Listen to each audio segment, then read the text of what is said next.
لبيك يا بنت أمير المؤمنين.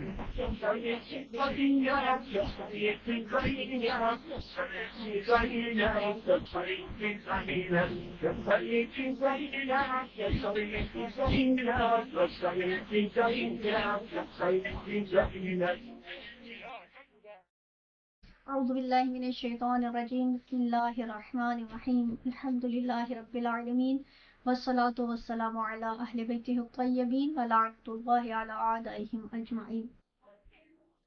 جناب زینب سلام اللہ علیہا کی شہادت کے پرسوز موقع پر تمام مومنین و مومنات کی خدمت میں وبالخصوص امام زمانہ علیہ السلام کی خدمت اقدس میں تشریف عرض۔ جناب زینب اس ہستی کا نام ہے کہ جو بقائے دین محمدی ہے۔ جناب زینب سلام اللہ علیہا نے کس قدر عملی میدان میں کام کیا ہے اس کی نظیر نہیں ملتی۔ جناب زینب سلام اللہ علیہا نے جب یہ دیکھا کہ حسین کے خون یعنی خون حسین کی جو تفسیر ہے وہ چھپ رہی ہے اور لوگ اس پہ پردہ ڈالنے کے لیے کوشاں ہیں، تو جناب زینب نے یہ وہ ہستی ہیں کہ جو نگہبان رسالت و امامت ہیں، وہ نگہبان دین اسلام ہیں، کس طرح خاموش رہ سکتی تھی۔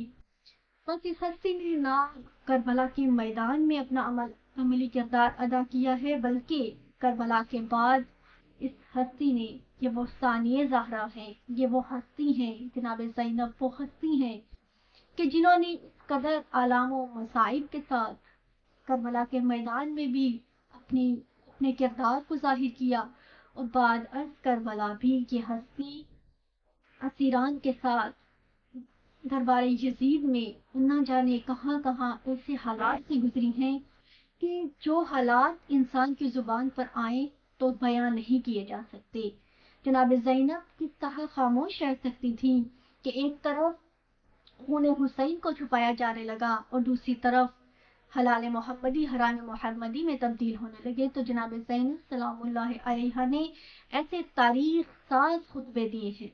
دربار یزید میں جب زینب نے خطبہ دیا تو یوں محسوس ہوتا تھا کہ علی کی جاہ و جلالت نمود کرتی ہے، صبح پہ جب کبھی زینب کا نام آتا ہے۔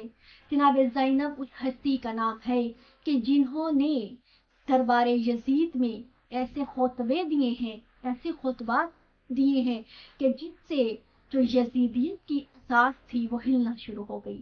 ایسی لرزی ہے یزیدیت کی اساس کہ جناب زینب کے ایک ایک لفظ نے ان کے دلوں کو اس طرح کمزور کر دیا کہ یوں لگتا تھا کہ جیسے یزیدیت یوں ہی ختم ہونے والی ہے، اور ایسا ہی ہوا ہے۔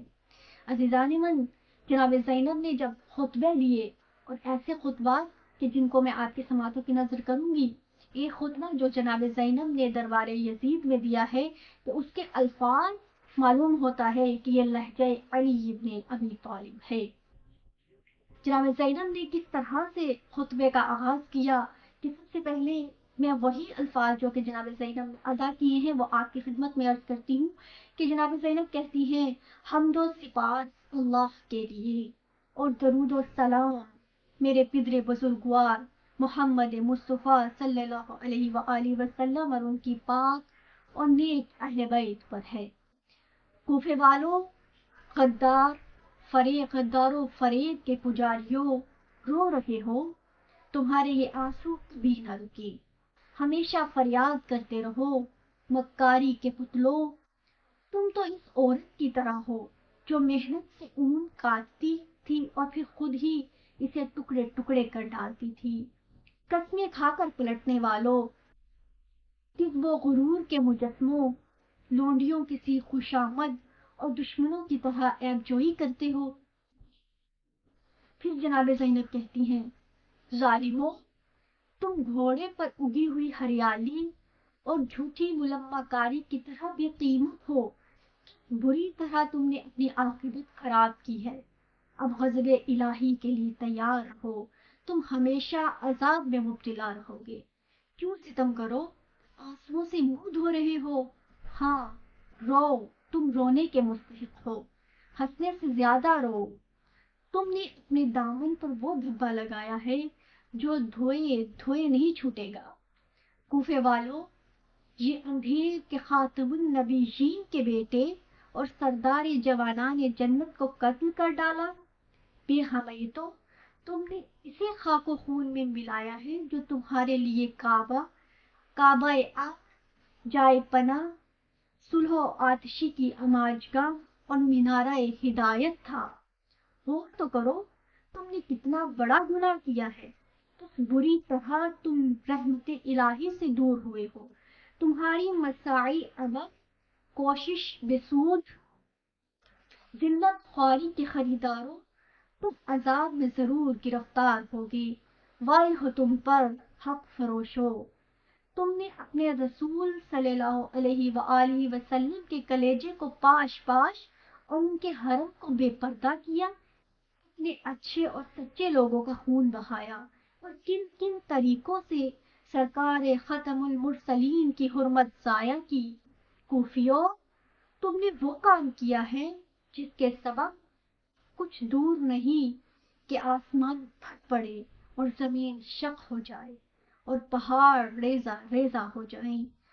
تمہاری برائیاں آفاق گیر ہیں، تمہاری بدعمالی نے پوری دنیا کو گھیرے میں لے رکھا ہے۔ سنو، تم حیران ہو کہ اس واقعہ سے آسمان نے خون برسایا؟ ٹھہرو، عذاب آخرت سے زیادہ تمہیں رسوا کرے گا، اور وہ بھی اس وقت جب کہ نہ تمہارا کوئی حامی و مددگار ہوگا۔ ہاں، یقین مانو، یہ مہلت کے لمحے تمہارے بوجھ کو ہلکا نہیں کر سکتے۔ قوت قبضہ قدرت سے باہر نہیں ہے۔